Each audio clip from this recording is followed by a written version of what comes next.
All right, so we will go ahead and get started. Let me. All right, so hi everyone, and welcome to the second monthly Motivation Monday of the spring semester. So Motivation Monday is hosted by the Graduate Student Committee of AERA's Motivation and Education SIG. We offer this programming as a way to disseminate and share ideas and strategies for conducting educational research. This year, we are continuing our Motivation Monday format from last year by hosting a panel of scholars and practitioners in our field to discuss important topics. Our wonderful graduate student leaders have organized a series of live panels and discussions each month, so make sure to please keep coming back. So my name is Jalen Patterson. I am a third-year PhD student in educational psychology at the University of Kentucky, and I will be your facilitator for this evening. So we'll move into some bios on the facilitators. We'll talk about some holidays, I apologize, and then we'll move into some bios and we'll transition into the questions. So as Black History Month draws to a close, we extend our heartfelt appreciation to the Black community for their invaluable contributions to every facet of society. And we continue to celebrate Black excellence, amplify Black voices, and commit ourselves to the ongoing work of dismantling systemic racism and building a more inclusive and equitable society. So the GSC recognizes, appreciates, and applauds all individuals from many walks of life who have contributed and continue to contribute to educational research. So now we'll transition into those bios. So first we have Corinthia Corey Nicolai, who is a doctoral candidate at Virginia Commonwealth University in the Educational Psychology program. Before coming to VCU, she attended community college and transferred to James Madison University, earning a degree in psychology. While at VCU, she has developed a line of research focusing on how race and racism shape academic contexts and how these contexts shape Black and Brown students' motivation and belonging. Additionally, she explores how psychology research and the educational psychology field can better examine racism and take anti-colonial approaches. She is an SREB scholar and has received funding for her dissertation from the Andrew and Darnetta Dare Dissertation Scholarship and an APA Division 15 Dissertation Research Award.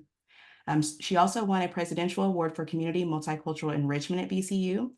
She has also been involved in the Motivation SIG GSC, the Home Scholars Program at VCU, the School of Education DEI Committee, and the Division 15 Race and Diversity Committee. So thank you for attending, Corey. We're glad to have you here. All right, next, we will move on to our other panelists. So we have Dr. Timitope Adeyoye Alinloa, and she does go by Dr. T or Dr. Timmy. So she is a clinical assistant professor and assistant director of the Blue Sky Lab and the John Martinson Honors College at Purdue University. She earned her BS in psychology in 2015 from Morgan State University in Baltimore, Maryland, and her MSED in 2019 from Purdue University. Her research examines student motivation, engagement, and identity development, collaborative group work, and disciplinary belonging.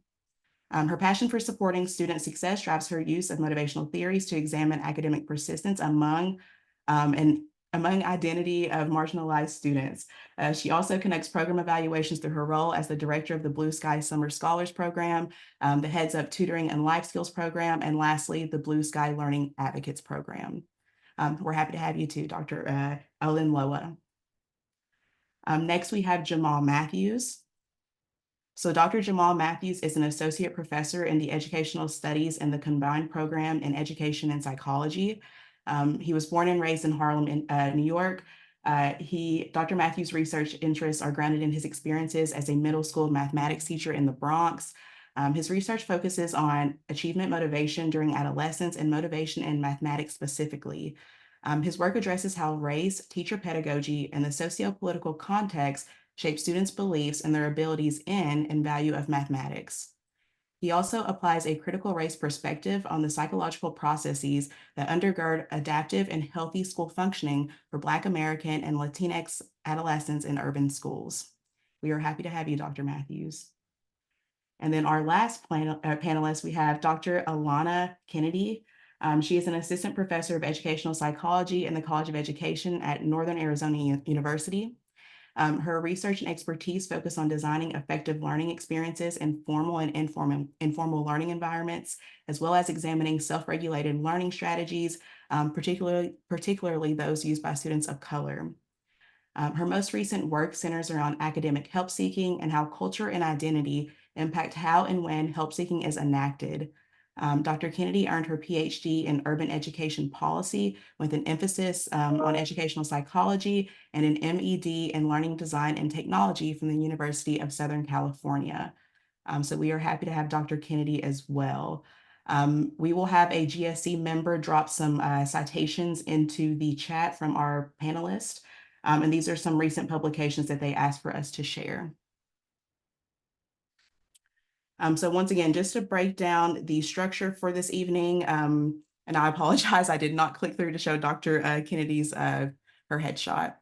But to quickly go through the structure for this evening, we will jump into the questions. We do have a preset selection of questions, but please feel free to jump in and post anything into the chat that you would like to ask our panelists. And if we have time, we will add it along to the preset questions.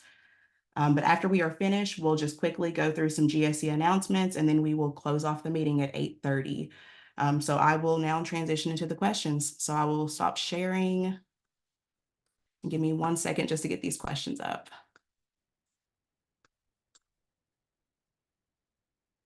All right, so first and foremost, and we will see if maybe a GSC member can copy and paste these into the chat as well so that the panelists will be able to see the question as they're responding to it. But the first question we have is, what are the major theories you use and how has your work with them evolved? And then going off of that, how do critical theories such as critical race theory inform your research and teaching in educational psychology? And like I said, we will have somebody copy and paste that into the chat for you all. I will also preface by saying that we don't typically have a set pattern for how panelists can respond. If somebody wants to jump in and then we can kind of follow suit. But yeah, please feel free to jump in.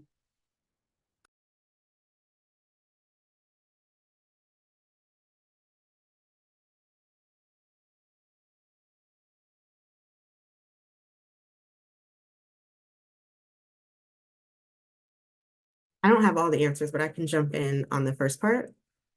So as a graduate student, I joined a lab that focused on collaboration and student motivation. And so the theories we used during my training were achievement goal theory and engagement theories. And then we developed our own framework, I'll call it, of productive disciplinary engagement.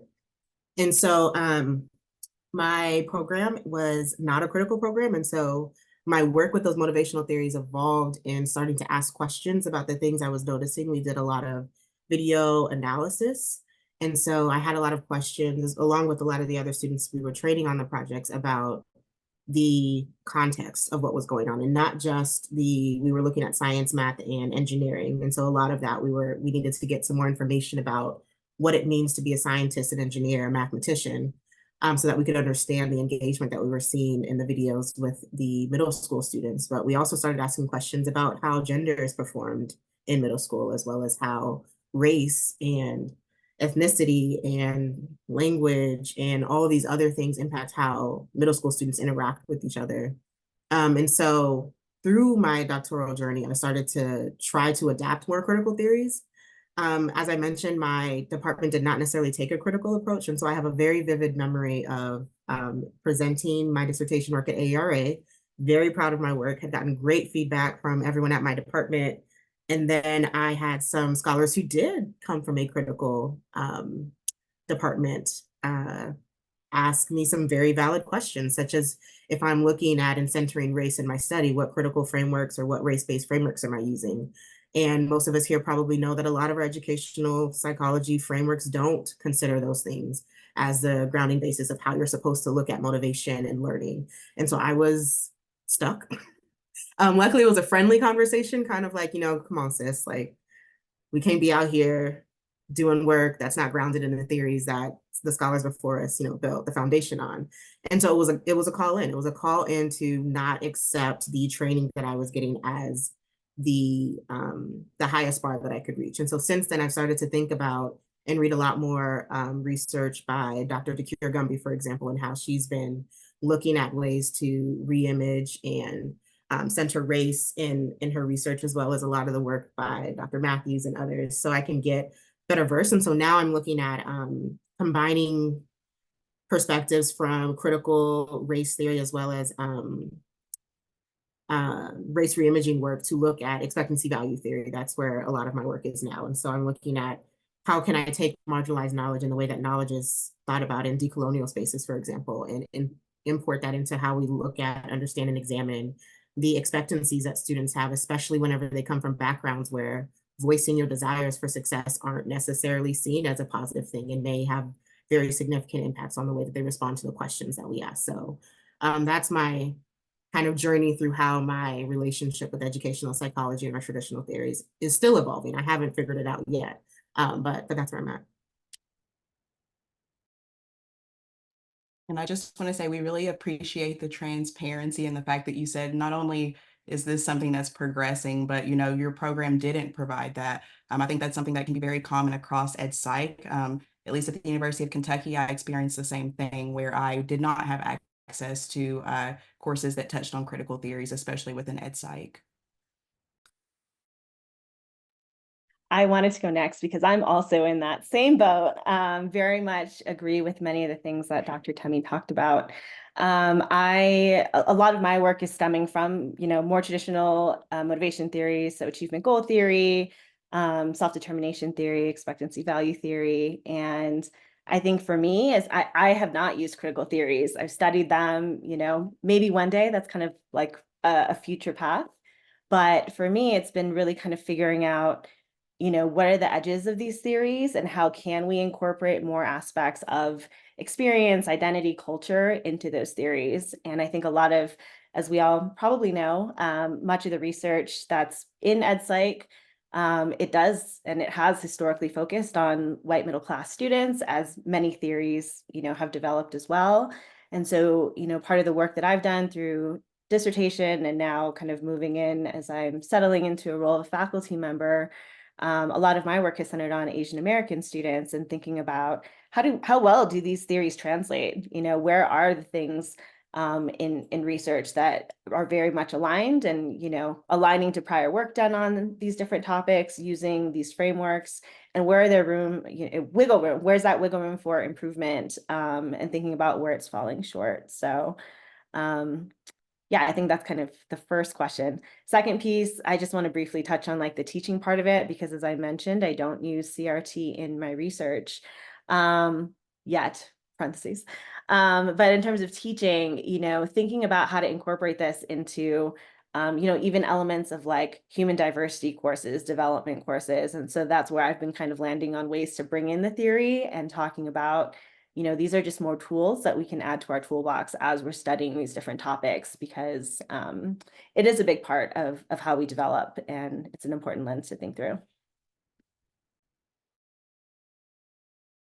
I just want to say thank you for bringing in the teaching aspect. That is not something we included, but is very important. Being able to integrate this into your teaching as well. I think that there's a lot of significance in that. I guess I can hop in now too. So I use I try to use too, critical race theory and critical whiteness studies. And then with our maybe like more traditional theories of motivation and belonging, pulling a lot too from belonging opportunity structures that Dr. Gray and Dr. Matthews do a lot of work with as well. And I think I've been very lucky because at VCU I have had the chance to take coursework that does use critical theories. Mainly, we take different courses that are outside of ed psych, and we're encouraged to take like a lot of different courses, which was really nice. And so I ended up taking a race, ethnicity, and education course, which essentially was actually a critical whiteness course with Dr. Gomez and Ijana Bennett, who I think spoke with Dr. Temmie at AERA as well. And they talked about how race was like formed in the United States, the purposes of race, and then also put forward critical whiteness studies as a way to start looking at racism and how it impacts white folks and then also people of color. And then that really introduced me a lot, like really brought on my radar for critical race theory. And also I looked at Dr. DeQueer Gumby's work, and I worked with Alison Kowenka, who has like really encouraged me to read work by like Dr. Kumar, Dr. Matthews, Dr. Gray, Dr. DeQueer Gumby, people who've been doing this work in ed psych for a long time, and bringing in like Dr. Bird as well. And so I really feel like I've had that like fostered from my beginning in my grad school program, which was really wonderful. Then still, I think in a lot of my courses that was still kind of missing. But I also have been really fortunate to be with like a wonderful cohort of graduate students, both within ed psych and outside of ed psych, who have really advocated for us to talk more about race and racism and other systems of power in our coursework and bring it into our research as well. And so that's been really nice that there kind of has that. Sometimes that work has still been a little independent. And so I would love that if we can move towards an ed psych that just already has all those ideas incorporated into our curriculum. So it's not students advocating it or just like a handful of researchers who are doing that work, and then it's being brought in by individuals. Instead, it can kind of turn into like a cultural thing in ed psych, which would be really great. That's what I would hope for. And I think it's evolved and it's still evolving, my work with critical theories too. I think I was thinking about my answers earlier today. I was like, I'm gonna feel like an academic now by saying like it really is a lot of reading. And then also like connecting to like personal experiences as well. And like really drawing from our experiences that we have, but a lot of reading and reading a lot outside the field of ed psych in addition to what is. And I'm still continuing to do that and still continuing to learn a lot. And honestly, sometimes still struggle with integrating critical race theory and ed psych theories. I have a paper that's hopefully coming out soon that talks about the epistemological viewpoints that underlie critical race theory and psychology theories. And there's a lot of tensions I think are just really hard for us to like navigate and try to do in our own work. So you often hear, and I think other people on the panel have too, it's really hard to do it. And a lot of that are these tensions and our underlying assumptions that researchers have been putting into their work for decades, but not acknowledging. And now we're kind of like starting to acknowledge that more and work through it. So still having a lot of growing pains through incorporating these theories, but it's really exciting. And I'm glad to be able to be on this panel with everyone.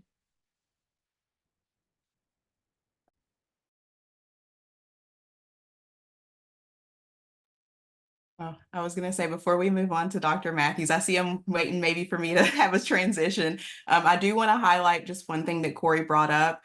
So maybe if you don't have these opportunities within your university, just know that there are still opportunities to collaborate and to engage in this work. I will say that because I do not have these opportunities at my university. And like Corey, I know that you do have it at VCU, but you still have been able to branch out. I collaborate with a lot of scholars who are doing this work outside of the University of Kentucky because I've not had those opportunities at my institution. So you can collaborate and you can find this work outside of your institution if they are not, already there. I just wanted to highlight that. And then Dr. Matthews, we can move on to you.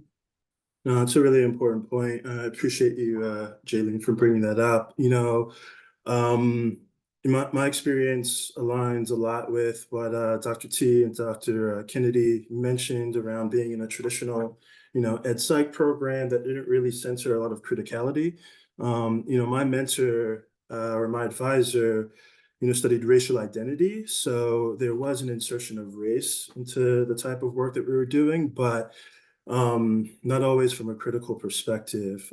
So I went through the program, had some of the similar experiences that Dr. T talked about, except, I had some of them on a job talk, getting some of that pushback, which is, not the preferred place, to kind of wrestle with those tensions. But, I survived, nevertheless. But talking about collaboration, so after I finished my degree, I had a really nice collaboration with a Chicana friend and colleague, who got me into some other methods. And through different methods, more so qualitative and qualitative interviewing methods, I sort of backdoored my way into more critical race perspectives. So a lot of the work that I do now is really centered around belonging. And I think there was a paper dropped somewhere in the chat of a recent paper on belonging that I have coming out. And I mentioned that paper because in many ways it kind of aligns with my own development in thinking about motivation, specifically this concept of belonging. So a quick overview of that paper. Me and my co-authors, we apply a critical race and optimal distinctiveness framework to the last 20 years of belonging research. And we found three distinct phases. First, an assimilationist phase of belonging research, where the framing of that type of research is really to admonish Black and Brown students to assimilate into learning environments that were never really designed for them. Second, a reformist phase, where there's greater attention to race and culture and cultural mismatch between schools and students, thus the need to reform school environments and instructional approaches to meet the diverse needs of students. And then a third phase, a social political phase of belonging, that recognizes the political dimensions of belonging as regulated by unjust systems and structures that encourage students to resist these systems as an act of forging collective identity and thus belonging. And I mention those three phases because I think a lot of my coming up in educational psychology and in academia was assimilationist oriented. Me wanting to fit in, for lack of a better word, going to like one of these elite institutions and high-powered research and researchers, and me just wanting to kind of prove that I belong in a way and assimilate into that culture. But as I mentioned before, it wasn't until I left my graduate program and had this really fortunate collaboration over the course of 5 years with my colleague, where she really taught me and sort of mentored me in qualitative interviewing. And through that, I just did a ton of interviewing for a number of years, and it really sort of blew the top off, like really opened my eyes in terms of like what was possible and sort of understanding around students' experiences. And students began to teach me about their conceptions of belonging, which sort of shattered my whole assimilationist orientation around belonging. And I remember one kid in particular, from Newark, New Jersey, telling me about his sense of belonging as more political. He didn't use these words, but he was reflecting on the name of the high school that he went to, which was named after Malcolm X. And he talked about how that gave him a sense of inspiration in thinking about how his work and his effort in the school like bears the legacy of that name, which was a way of talking about belonging in this sort of social political context of this all Black and school that didn't have a great reputation. So I mentioned that paper because it really just coincides with my own development. And I think just what changed things for me is the opportunity to learn new methods that really shifted me into different orientations and paradigms of research.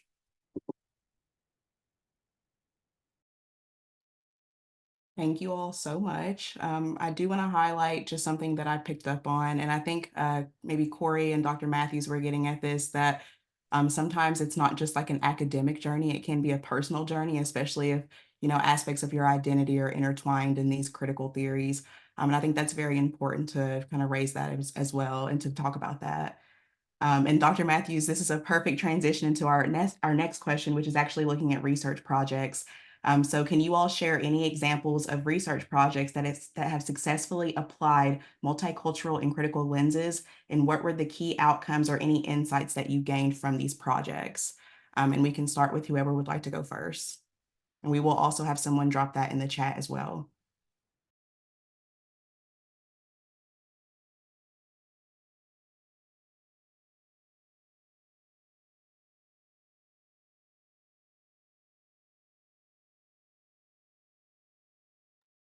I can start and talk a little bit, and I will say that I don't know if I have like any research projects that I've like carried out and like done start to finish and like successfully done yet, but I have some projects that I'm like working on.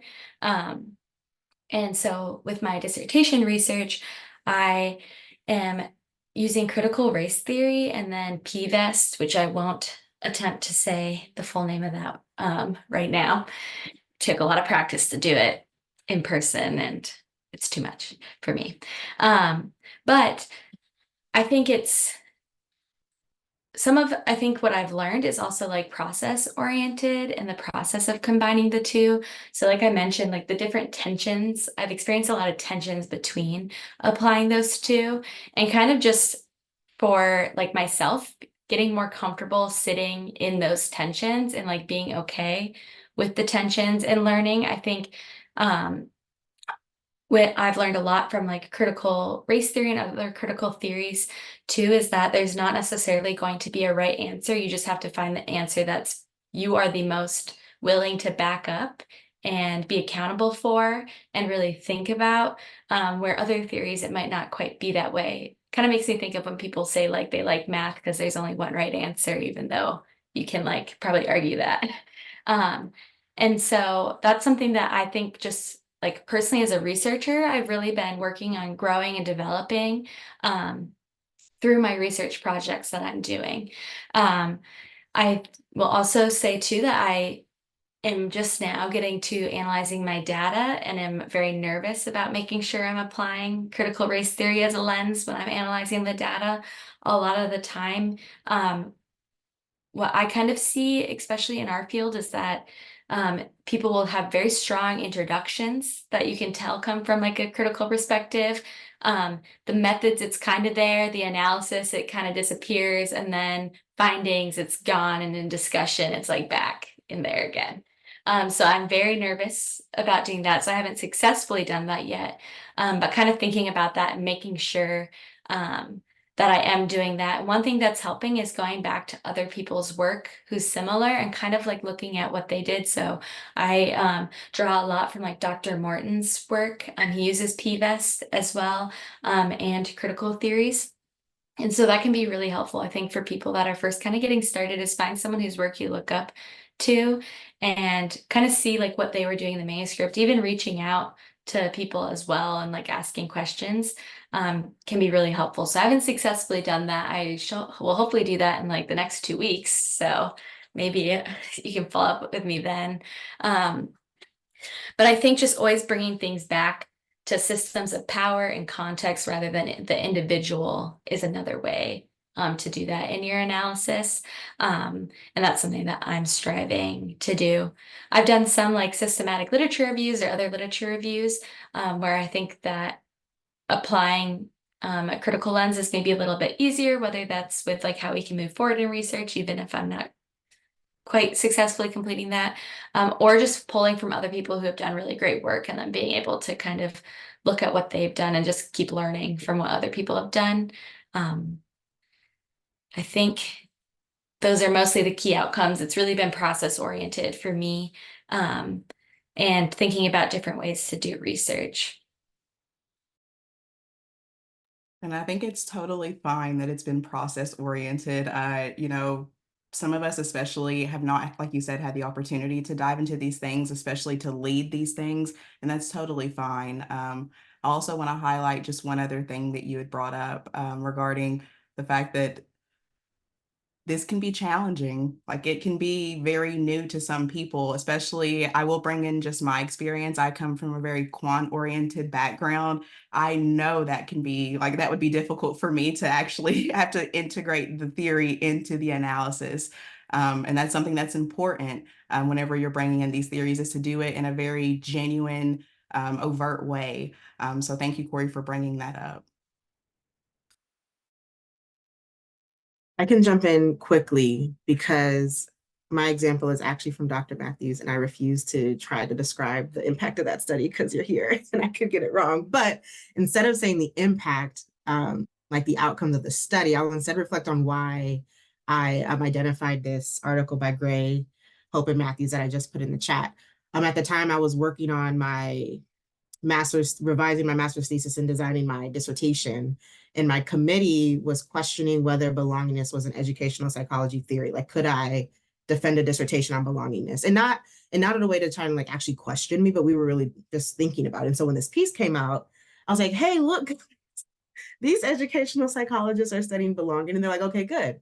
Clearly this has space in educational psychology spaces, because they wanted to set me up in a way that my dissertation could be a bounce off of having me be accepted into the EdSci community.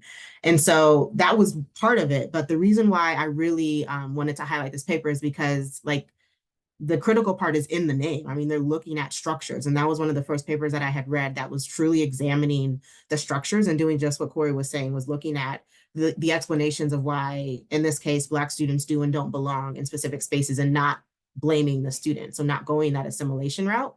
And so it gave me language. Like, I think we've all had that time where you finally find a theory that uses language that describes what you've been trying to explain to your committee or your friends or whoever.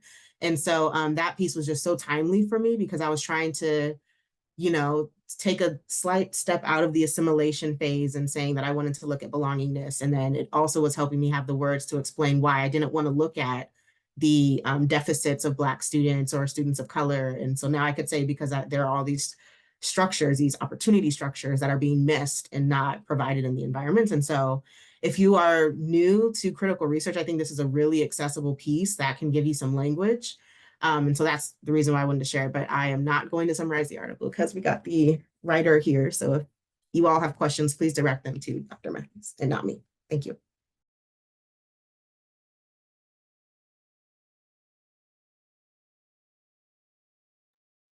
I was going to answer this question in a different way, and now my brain's going in two different directions. So going back to the first question about research projects, I mean, for my dissertation, I was looking at if prior relationships between certain achievement goal orientations and certain help-seeking orientations held within Asian students.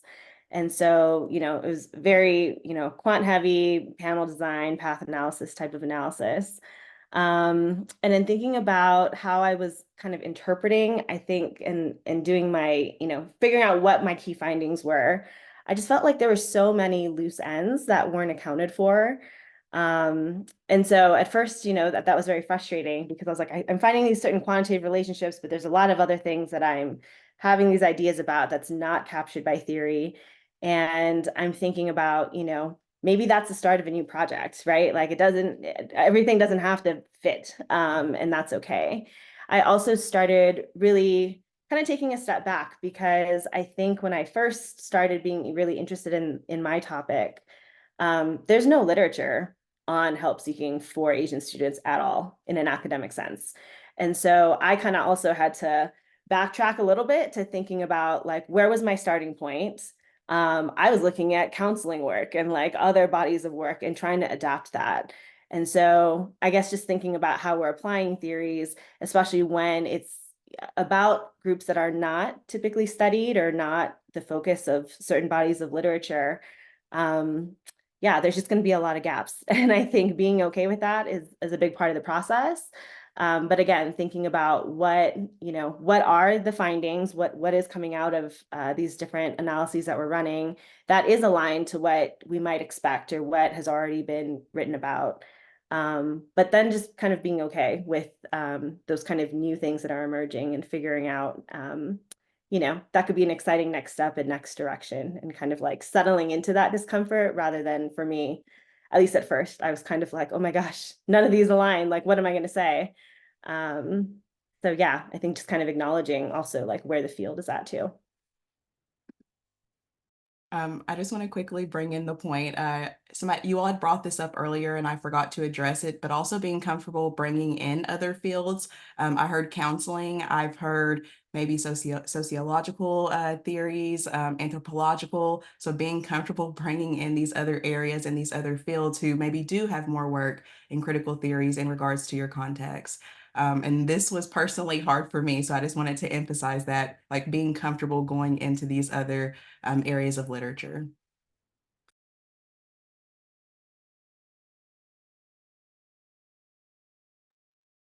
So I can, I can talk about sort of a recent paper that might get at this question a little bit. It's sort of cheating because it's a conceptual paper, not an empirical paper, but I was working on it this morning, so it's very fresh. So I'll just talk about it. So it's a conceptual paper that I'm working on with Alan Wigfield, where we're leveraging CRT to critique and expand the left side of the situated expectancy value model. And most people are familiar with the right side aspects of the model, hence the name, expectancy and value, but the left side aspects of the model hold the cultural and socialization aspects that often tend to be, overlooked. So what we're trying to do in this paper is use the CRT tenets of rejecting ahistoricism and the intersection of race and property rights to unpack this notion of the cultural milieu, which is one of these left side components of the situated expectancy value model. So here we talk about the history of racial segregation in education, that ripples into present day segregation in schools and classrooms and impacts the way we teach Black and brown children even still today. And we also talk about inequities in teacher quality, teacher bias, teacher cultural competence, curricular bias, and how schools teach children about the significance of race, both implicitly and explicitly through these mechanisms. And the main crux or argument of the paper is that attuning into these left side cultural and socialization aspects of the SFET model through a critical race lens allows for a richer and more nuanced explanatory power of students' expectancies and values. And then we try and demonstrate that by discussing some of the racialized aspects of subjective values, such as racialized costs instead of just regular costs as Eccles and Wigfield define it, but we also talk about Black joy, the emergent literature on Black joy as a parallel, but also a racialized extension of intrinsic value. So yeah, that's a paper that's really fresh, given I've been working pretty hard on it the last few days, but also like from an empirical standpoint, I think what's been really helpful is that there are more measures coming onto the scene that do a good job of capturing racialized experiences.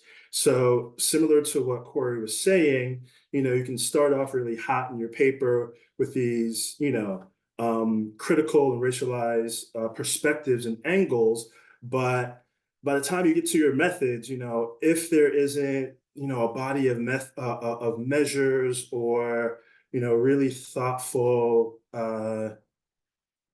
critical methodological decisions, by the time you get to the middle of that paper, you're kind of doing, a lot of what has been done already, or the paper looks like a lot of what's already been out there.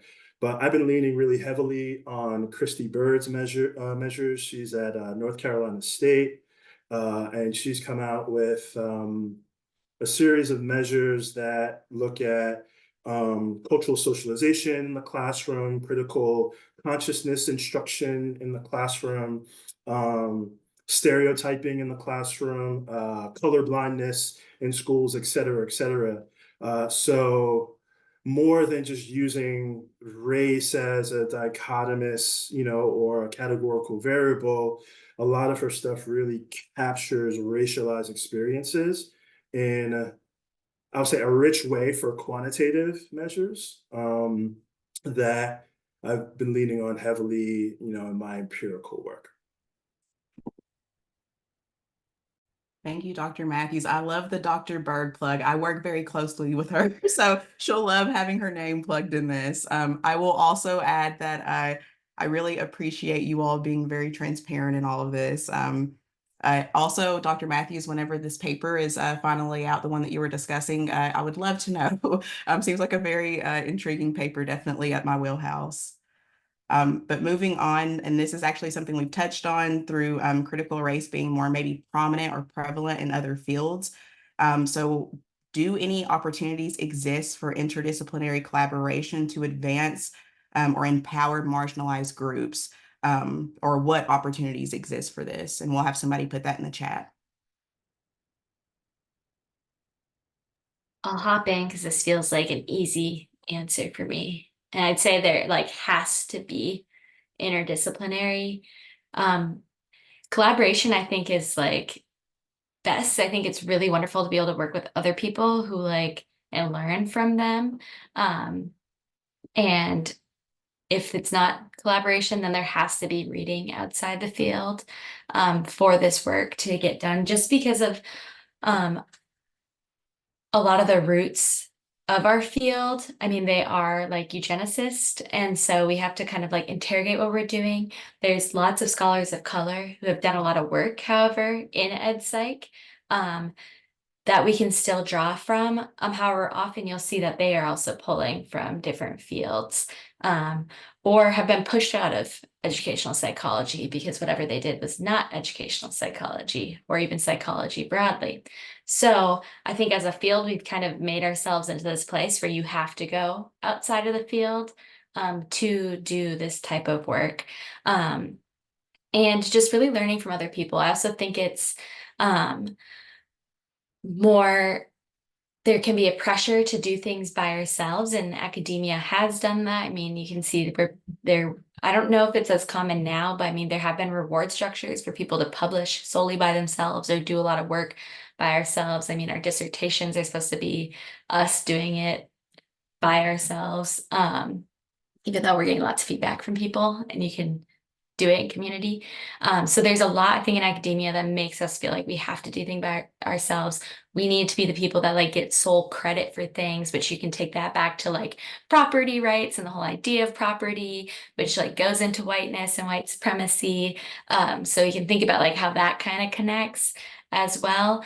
But this work should really just be done in collaboration. And one thing I'll add too is like really honoring people that have been doing this work and know how to do this work, both in your collaborations and from like making sure you're citing those people who have been doing it. This is like a tangent, and I've heard this from lots of other people, like citations are powerful, and like also uplifting like people of color's work that have been doing this is like really important too, because that is a currency in academia.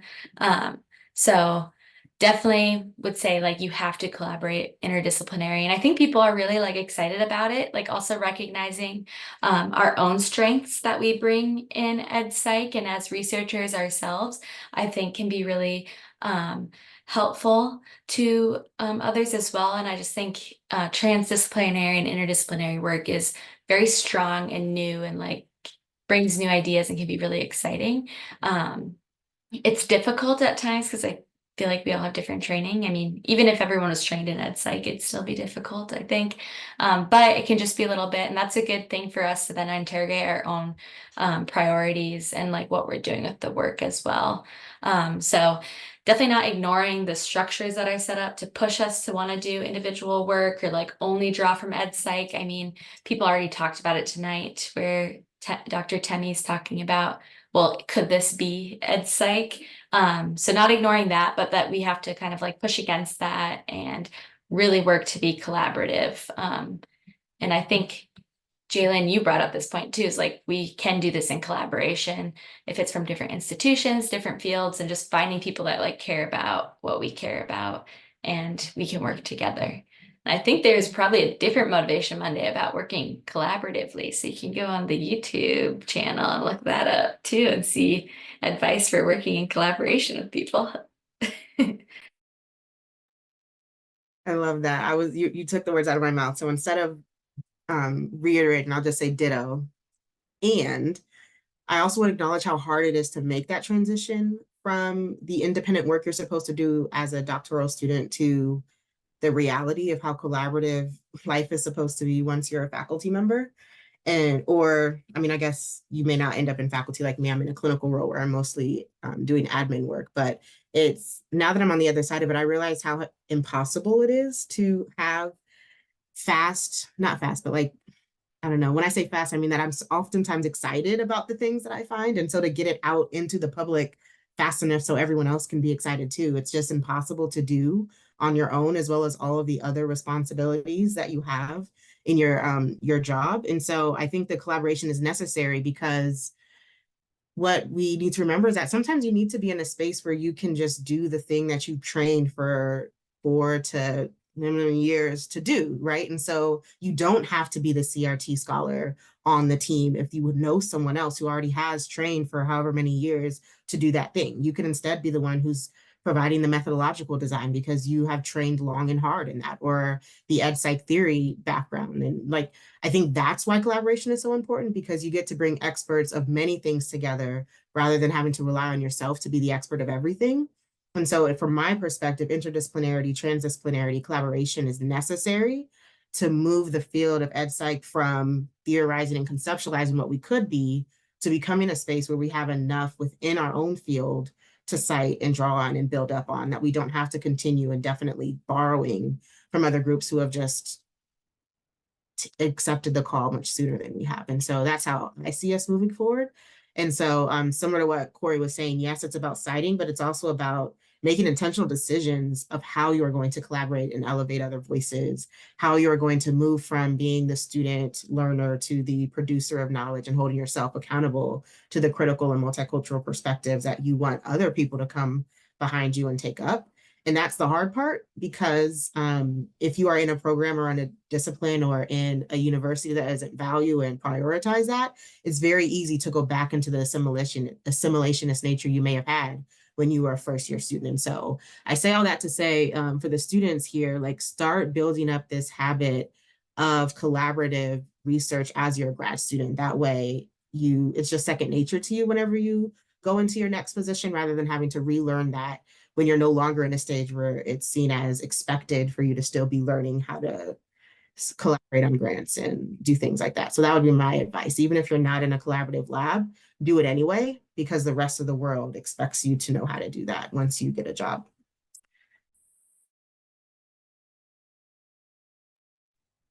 I can go next. I definitely echo a lot of the comments already shared. I think a lot about how many of the research questions that we're in, we're kind of trained to think about, well, how does that research question guide the methodology that we use? But a lot of the questions that we're really interested in ed psych, they're so much bigger than ed psych. And so that can really guide the team, the people that you bring on to help answer these. And I think there's very much an added richness that comes from having these diverse areas of expertise, diverse perspectives. Dr. Matthews was talking about, exposure to new methods, new tools. And so I think that's all part of the collaborative process. And kind of thinking about just conversations, people I've met at AERA or other conferences, higher ed scholars, math scholars. There's so many ways we can plug in, learning and motivation and bridging those interests. So I think in that way, we're very lucky. And I'm even thinking about some of the work that I'm doing now and seeing some of these, topics around belongingness. I'm working with a higher ed scholar now, looking at how to bridge belongingness and kind of the link to help seeking. And she's coming at this, project from a higher ed lens, and I'm coming at it from, a motivational ed psych lens, and just thinking about, like, who are you reading? What theories do they use? Who am I reading? What theories do they use? How are they conceptualizing belongingness? Those have led to really rich conversations and like exposure for both of us to whole worlds of work and themes and concepts that I was like, oh, in ed psych we talk about it like this. In higher ed you're talking about it like this. Okay, like where are we going to land? So I think just the collaboration adds so many more tools to your toolkit, and it just makes the work more fun, like much more interesting. So versus being in that echo chamber. So definitely encourage collaboration where possible. I will say ditto to my colleagues. So I do want to just quickly add, I think it's very important to bring up that though we all may have some interest in similar theories, your background and your perspective can really influence how you're coming at them. So for example, I do whiteness research, but I'm coming at it from an ed psych lens. I work closely with Dr. Cheryl Matias, who comes from a very conceptual, theoretical, not empirical lens, if I can say it that way. So I think it's really important to have these collaborations because we may be looking at the same theories, but our background influences how we're looking at these theories. So that's very important, Dr. Kennedy. Thank you for bringing that up. So moving on to our next question, this one actually gets at community engagement and participatory approaches. So what role do community engagement and participatory approaches play in empowering research from multicultural and critical perspectives? I apologize, that was somehow a mouthful. The question itself was not difficult, but it was a mouthful. We will have somebody put that in the chat for you all.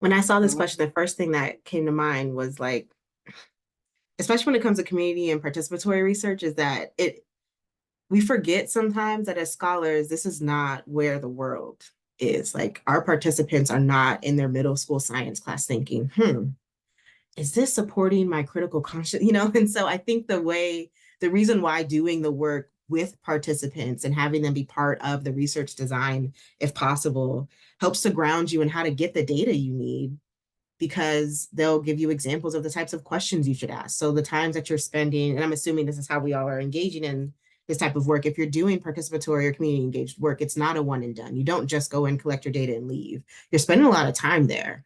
And so by getting to know the community and the participants that you want to do research with, it helps you create a research project that is so much more relevant to the participants so that the data you get is much more representative of their actual experience and not what we think their experience is based on what other researchers have thought about their experience. And so I think that's why, especially when it comes to critical research, to examine a structure or a system, you have to be in it and spend some time in it. The unfortunate part is that it slows down that fast, exciting process I was trying to tell you guys about, but it's needed.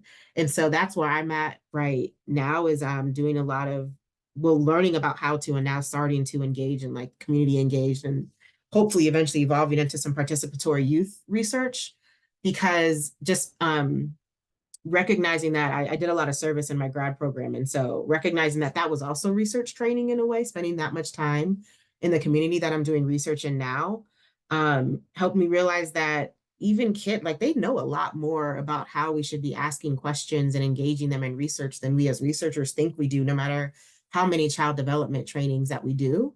And so that's why I'm hoping to eventually get to a space where I've given them the language that I needed so that they can be participants or researchers with me in this process, because I just feel like it's so much more accurate. And so that's how we can create these multicultural and critical projects, is because it's really contextualized to the community that you're doing the research in, rather than using and recycling the same language that other scholars are doing in similar but not identical communities across the globe. Yeah, I can build off of that. I like how Dr. T used the word groundedness. Doing community engaged and participatory type of work really does ground you in just real world classrooms. So, you spend your first couple of years in a doctoral program, taking a bunch of classes, conceptual, theoretical, methodological, but just being in community with the folks that you're doing research with is a class into of itself, or even beyond. And the last question we talked about, the power of collaboration. I mean, this in and of itself is a collaboration as well. And it gives, I mean, all of this is framed around like critical race perspectives. And with power at the center of that, doing work in participation, with communities, it just rebalances power. And in these ed-psych programs, we're all trained, and we talked about this, when we first got on, we're all trained to, have our theoretical frame, which many times is, race agnostic or acritical, have our hypotheses, have our preset measures that were probably created by and validated on populations that is not, historically underserved populations. And all of that can just create separation between us and the communities we want to work with and serve. So I just think of this as rebalancing power and an opportunity to just take a position as a learner from folks in the community. I saw this question and I started just thinking about like epistemology, like what counts as knowledge, whose knowledge are we building off of, where are we getting this knowledge from? And so I was thinking a lot about it from a perspective of, this acknowledgement of when we are working in these ways with participants that, it's kind of going back to like funds of knowledge, community cultural wealth, and really, paying tribute to and saying you have something valuable to teach us or to contribute to these projects. And I think that is really important, particularly when there is a huge lack of research about a specific population. And they're part of kind of that next iteration of it. I also think about how, people from marginalized groups might be very hesitant, might not want to engage in research for a myriad of valid and, different reasons. And how a lot of times research can feel very transactional. So, participants come, they get a gift card, they're put in a raffle for a gift card. And I think, depending on the topics, a lot of the reasons why people are interested in supporting these research efforts, why they sign up, it's not because there's a chance that out of 100 participants, they could get a $25 gift card. It's because they really have something of value they want to share an experience. And so I just think about kind of that reciprocation and that exchange too, that this is a way of centering those voices and having them be part of that narrative. Thank you all so much. It also makes me just think about how often do marginalized individuals have the opportunity to actually have a voice in our society? And as we can see, it's not often, especially historically. So especially as researchers, we should be trying to provide these opportunities. If we are truly interested in these populations and the problems we say we are, we should be actually listening and providing opportunities to have a voice for our participants in these communities. So moving on to our next question, it actually gets at this as well. So if someone who isn't culturally similar to the people they want to study wants to use co-design or participatory design or research practice partnerships, how should they approach it? So once again, this is for someone who does not share the same culture as the people they want to engage with. And we have that question in the chat for you all. I've thought about this question a lot. For me, a lot of it comes down to a few things. I think about it from a context of why you, why this person, what is unique or special, or what positions you to do this work. And so it is like a reflection of positionality, intersectionality, all those pieces. I also think a lot about, for me, I'm now starting to do research with Latino, Latinx, Latinx students, but it's only through collaboration with other scholars who are part of those communities. And so for me, it's been a big reflection of should I do this work? Why am I doing this work? What credibility do I have? What do I lend? Is this to the project? Is it something that someone else should do? And ultimately, that is a direction I'm going in, but it really is only through the support of other collaborators and colleagues. So kind of going back to other questions that we've talked about, thinking about how are we centering those voices and using people who are from those communities and backgrounds to help position that, because I just personally have been questioning, is this my lane? So what is the way to do that in a way that's respectful, but also acknowledging of people from this space, and again, going back to their narratives as well. I just want to say thank you for your honesty, Dr. Kennedy. This was actually a question brought up from a graduate student who is in this position within the graduate student committee. So this is great advice that we will definitely communicate to him.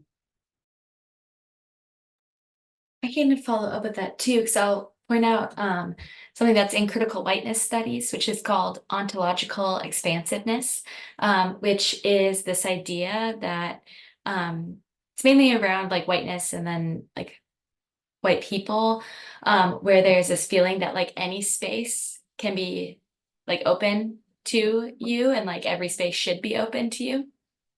And that can also be like when you're approximating whiteness, that can be something that is done. So I think to Dr. Kennedy's point, just like really thinking through like, why do you want to be in that space? And then do others that you like, maybe the participants, like in some ways too, like, do they want you in that space at certain times? And just, yeah, collaborating with others. Um, Especially if you have a cultural mismatch. And I'll say too, we'll all probably be mismatched in some way as well. So being reflective of that and like, where am I coming from? I mean, already in academia, that's going to put us at a cultural mismatch with like everyone who is like not, just because we have like lots of norms that we now have like started to have. And we can think about them and reflect on them, but there's still like some pieces. So we're always going to be culturally mismatched in some way. So really thinking about that and considering that. And going back to what I said is like making sure you're comfortable with that decision and being okay that other people will probably like at some point someone's going to disagree with you, and like respecting and honoring that and being like okay that like there's no right decision with things. And I think, yeah, just to reiterate, I think really working with other people, being self-reflective, being open to feedback, and also fostering an atmosphere where people feel comfortable giving you feedback. Because we can say we're open all the time, but like if we don't create that atmosphere, it doesn't really matter that we're like asking for feedback if people don't feel comfortable telling you those different things. So making sure everyone's comfortable, and figuring out like what makes them comfortable in speaking about things or giving you feedback too. I think that can be related to like cultural humility as well. And just again, what Dr. Kennedy already said and what we've talked a lot of self-reflection and starting to just like really understand who you are, will also help you kind of like understand how to work with other people as well. Yeah, I want to second all those points. I mean, they're major, major points and major things to consider. I think it's easy to romanticize participatory and community engaged work. It's very easy to exoticize these groups. So the self-reflective questions, you know, the ability to be able to communicate to community stakeholders as well as to the fields, your purpose, your rationale, and what you bring, the assets that you bring in doing this work is really important. I would also say going slowly and forefronting learning ahead of research activity is really important. And if I'm really honest, folks have definitely talked about collaboration, which is super important, but I would go one step further and say even apprenticeship under someone else's leadership who's doing this work already. So if you are inexperienced with the cultural community group, and because you're a student, you're also underexperienced with research, whether that be, you know, and psych methods, participatory methods, it's just not a great combination. And I think doing this work or wading into the water slowly under someone else's apprenticeship who has done this work or, you know, is really a part of those communities. And this last, you know, idea that I'm sort of playing around with, it might be controversial, but I think for this work, because it's slow, because it's complicated, because there's a high risk of perpetuating harm,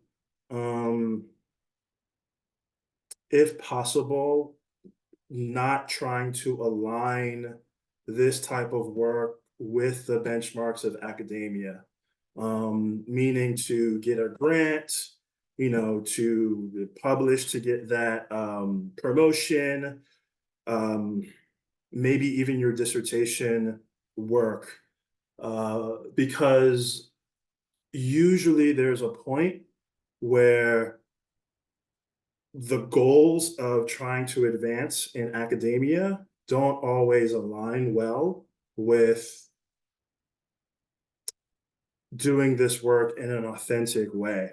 And when things come to a head, and it's certainly come to a head for me, you kind of have to decide, what comes first. And I think if you really position this type of work as the work that, you are going to publish and get grants around and like work your way up the ladder, it can be really dangerous, I think personally. And yeah, I'll leave it there. I'll say ditto to everything. And then what I'll offer is a practical example. The classes that I teach, one is a community-based research class and the other one is a service learning class. And because I'm at Purdue, the majority of our student body is very different than the communities that we're going into. And so like what this looks like is that students are doing reflections every week. And then we have debriefs. And I work really hard in the beginning of the semester to make it so that these debriefs are places where they can be vulnerable, because I think that's really important. If you're going into a space with people who are different than you, whether it's same culture, different experience, or different culture, whatever, it's really important to have a space where you can be vulnerable and honest about the biases and challenges that you're facing as you're going into these communities. Otherwise, those things are going to fester and then seep into the research that you're doing. And so I think that is another suggestion that I would give is after you've done everything that the rest of our panelists have done, work to intentionally create a space, even if it's just one colleague that you feel comfortable coming and saying, like, I'm pretty sure this is going to sound racist or whatever. You have to address that before you can move forward to becoming active and culturally responsive partner in this work. And so I think that's one of the most important things is having a space where you can be vulnerable. And if you don't have someone else, at least start just writing it down and then interrogating yourself on that belief or that experience or that bias, because without addressing those things, you're going to end up doing more harm than you intended, or I hope you didn't intend to do any harm. And then what that also means is students, after they do these memos, they eventually analyze all of this data that they have, which is their reflections, to come up with their positionality statements at the end of the semester and then put it into their papers and things. And so going back to our first question about how this all relates to teaching and learning, I see that as part of our responsibility as this next generation of educational psychologists is that we have to start putting it into the classrooms as students are getting their first introductions to what research is. It shouldn't be that you're waiting until your final year when you're designing your dissertation study, that you're starting to think about how your identities and the similarities and differences you have to the communities you're doing research in. It shouldn't be then that you're starting to think about those things. It needs to be at the very beginning. I'm talking about undergraduate students, so I'm super happy that I get to start introducing this, freshman year. Like, so let's talk about identity and positionality, guys, because research is subjective. And they're like, I believe you, because it's their first research class and they haven't heard about objective research yet. So it's great. But I think it's equally as relevant in graduate studies as well. And so that's how I'm practically trying to apply a lot of what I've learned is building it directly into the way I teach and talk about research in the first place. Thank you all so much. Dr. T, I just wanted to highlight just something that you brought up. Just having a really deep understanding of identity seems like where people need to start. Also, it seems like we're all getting at this idea of being proactive when it comes to these things instead of reactive. So maybe trying to do the work beforehand so that you're in a place already to engage with these communities and to do this work. I also just want to highlight Dr. Matthews' statement.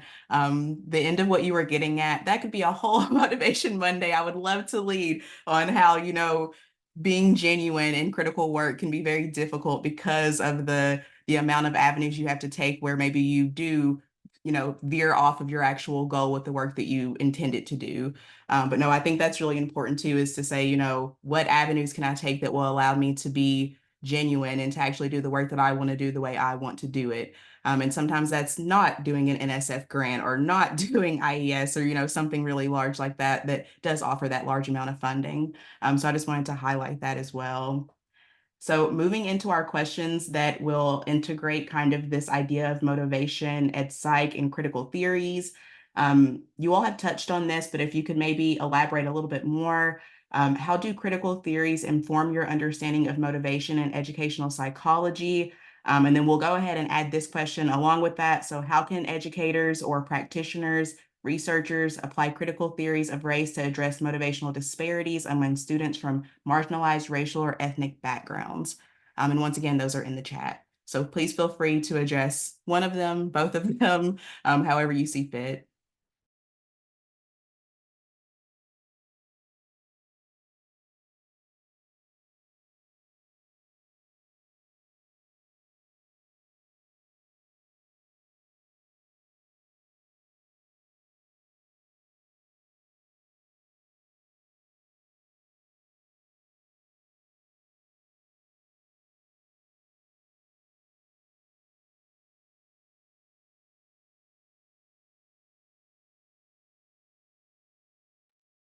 I can offer a few thoughts, and I feel like they're not fully formed, but so I think one thing with like critical theories, to kind of start with where Dr. Kennedy started with a different one.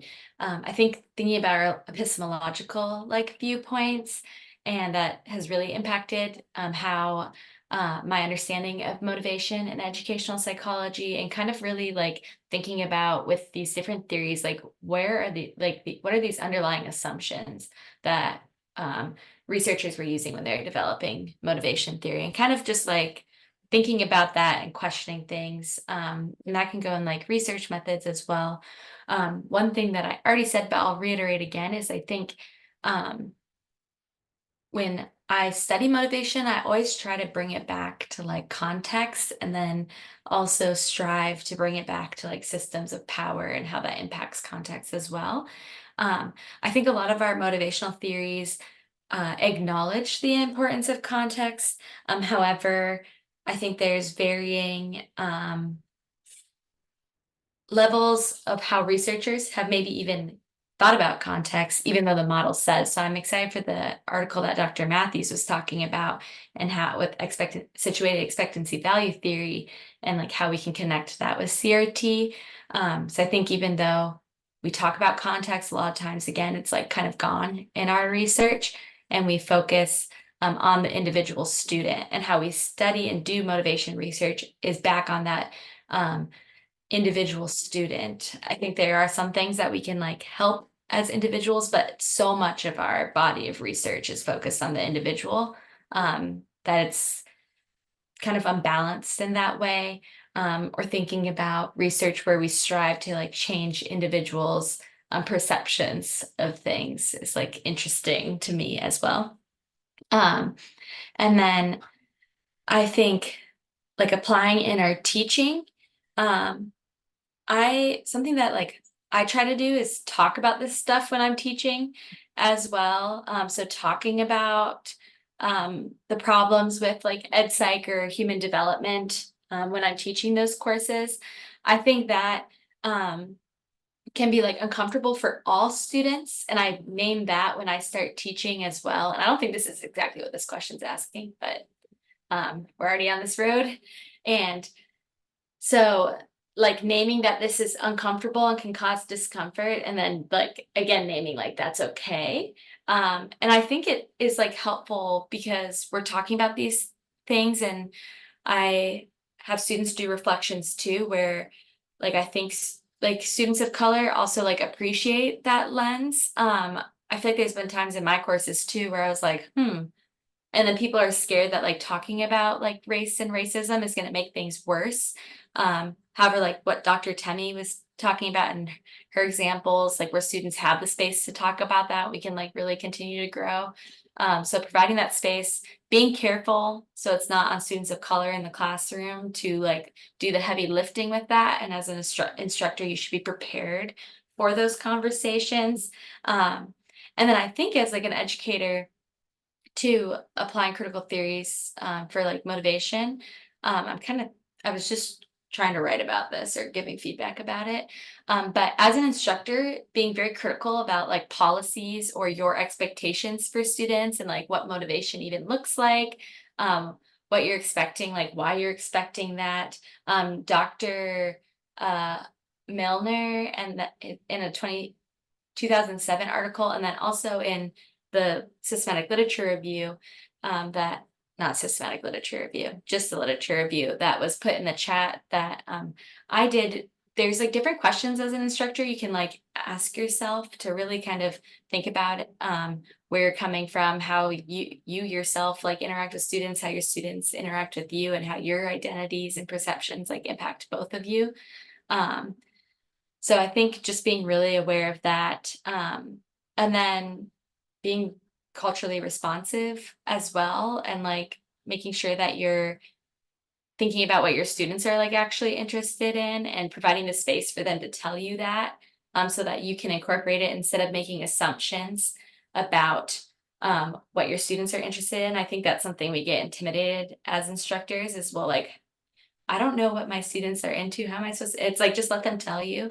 And then you can like work from that. And again, creating that space so if something doesn't work, they feel comfortable like telling you that.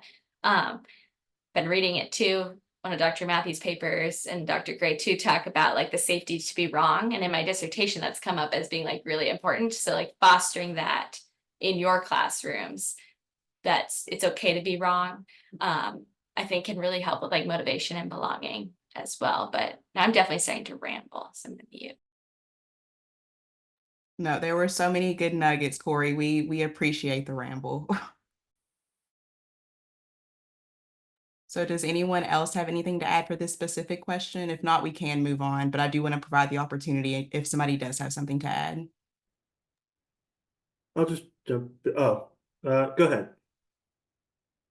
I was going to comment on something related, but going slightly tangential. So go for it. Yeah, I think now I'm like losing it. I don't know. I think I just try and I think there's a lot of siloing in what we tend to focus on. Like obviously psychology focuses on the individual, and through espousing critical perspectives, it's a broader focus on systems. I think for myself, I'm really trying to think about how those two levels are inextricably linked. I cannot pronounce at 8:30 at night, but so looking at the interplay between individual meaning making and systemic processes, I think is something that I've really tried to adopt and think about. And yeah, just taking on more of a critical pragmatist or critical realism approach, that eschews positivism, but also eschews, constructivism, and really looks at multiple layers of reality, and the fusing of those layers. And bringing in, attention, a moral or political imperative, which attunes to power, debunking the status quo, liberating people, allowing people to thrive. So that's just what I would add. I'll keep my comment pretty quick. The second question, I was kind of hit by the phrasing of addressing motivational disparities.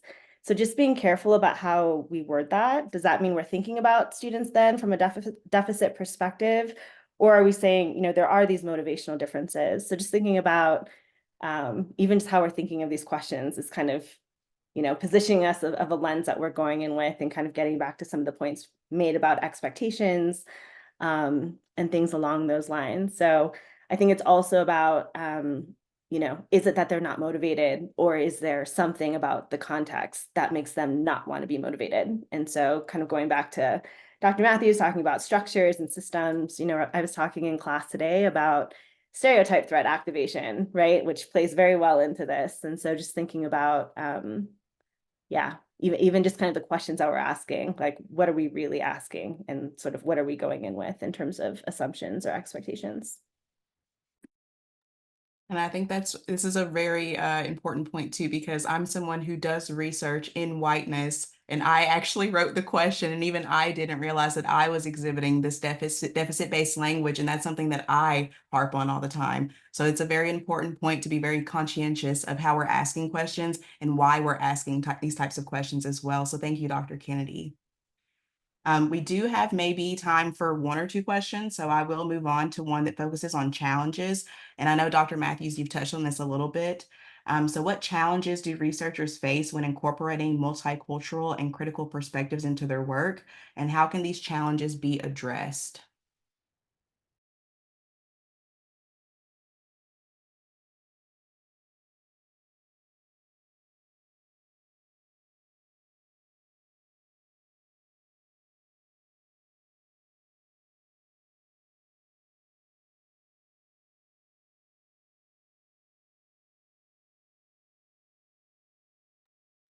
I'll jump on with a quick one that we've kind of hinted at, is that this work takes a lot longer than mass quantitative studies. And so thinking about how that's going to impact our progress as faculty members or administrators, I think that's definitely one, especially for me, where I'm not necessarily interested in work that's not grounded in a multicultural or critical lens. And so it not just becomes a question of how is this going to impact my promotion, but it's also how much of myself and my interests and my values am I willing to sacrifice in order to go on the timeline that's been set for me. And so that's something that I'm currently struggling with. Luckily, I'm in a very safe and supportive department, and that understands that this is just the nature of my work, but that doesn't stop the higher administrators from questioning, what's Dr. Tummy doing over there? Is she doing anything? And so that's a tension that I'm currently dealing with. There's many more, but that's just one I wanted to voice, is that it gets real when you have a clock ticking every year asking you, what have you done in this past year? And saying that I've been hanging out with my participants sometimes isn't enough. Yeah, I think that's a huge challenge, especially if you're in a space that doesn't understand that hanging out with your participants is in fact part of the research process for community-based and participatory design. So that's one that I'll share, and others can chime in, I'm sure, with the many other challenges. I think sometimes when you're looking and using and adopting these different multicultural and critical perspectives, then that means your work is also, focused on a multicultural and, diverse sample as well. And something from my experience that's been challenging is having to provide a rationale for why that's important. Like, why are we studying this sample? Like, we already know this, and there's very broad brushstrokes about the generalizability of some of the ed psych work. So I think for me, just having to justify why what I'm doing is of value, how it's expanding on, things that have already been published on a body of literature. And then with that, definitely there's room for more development of theories, more tools, more frameworks. And, I think part of the solution is we do have to look to other disciplines and other bodies of work that are outside of psych and ed psych. But definitely those take time, and like learning a whole other language, learning all these other, pieces of vocabulary that have a different meaning in different contexts in a different field. So yeah, I think that's just, I don't know if I've offered any solutions other than like, you just have to go through and sift through and dig through it. But I think those have been things that definitely take a lot of time when you're kind of doing this type of research. I just want to say, I think it's important to bring that up though. Like sometimes you just have to sit through things and just endure it. And that in itself is, getting through it.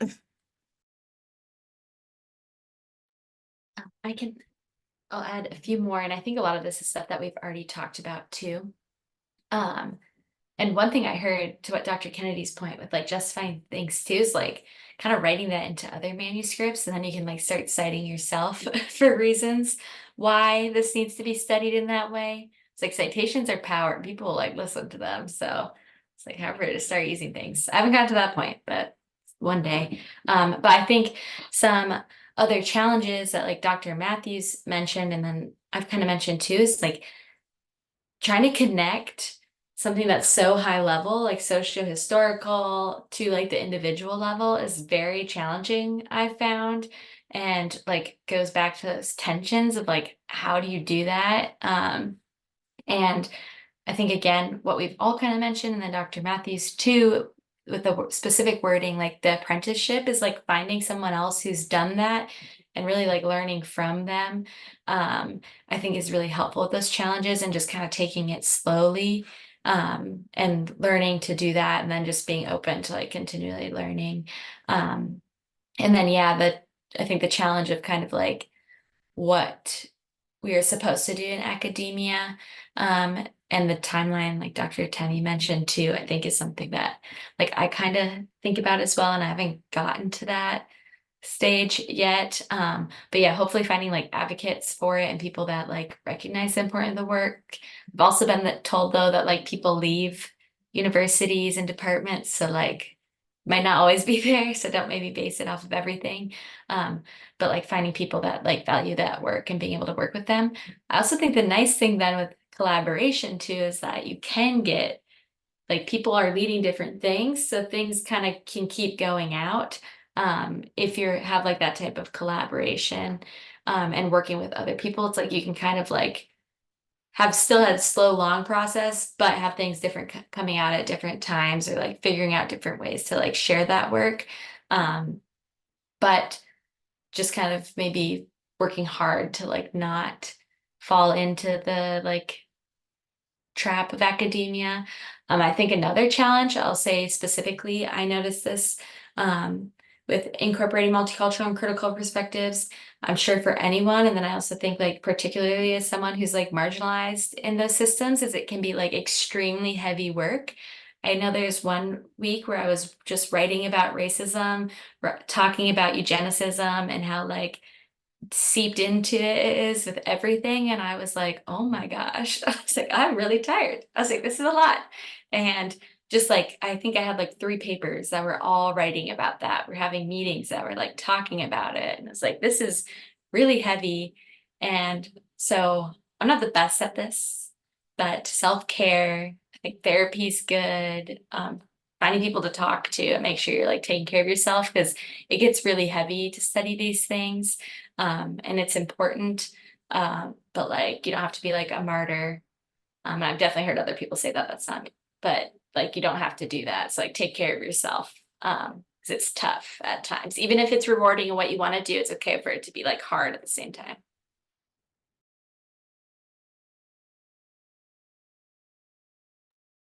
I'll just quickly add on a challenge or attention is just learning and unlearning simultaneously.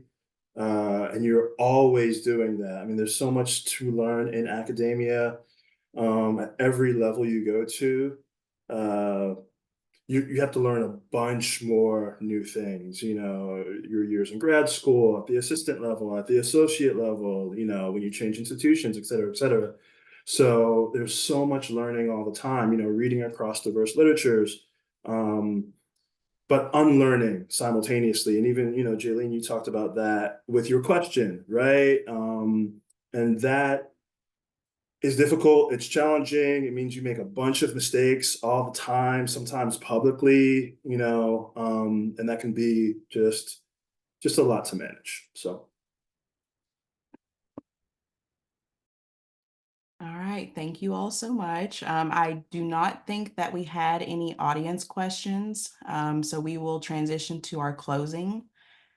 So please join us for our next Motivation Monday, navigating the transition from grad student to early career researcher, from dissertations and fellowships to postdocs. This will be held on March 25th, same time from 7 to 8:30 Eastern. We do have another announcement. So our weekly writing groups have new times. Join other graduate students to write on Thursday evenings from 6 to 8 p.m. Eastern and Friday mornings from 10 to 12 Eastern. We will post these in the chat as well. So as we close, I just want to thank our panelists for their insightful and enriching conversations. And thank you to everyone who was able to join us. And we hope to see you all again soon. So thank you and have a great evening, you all.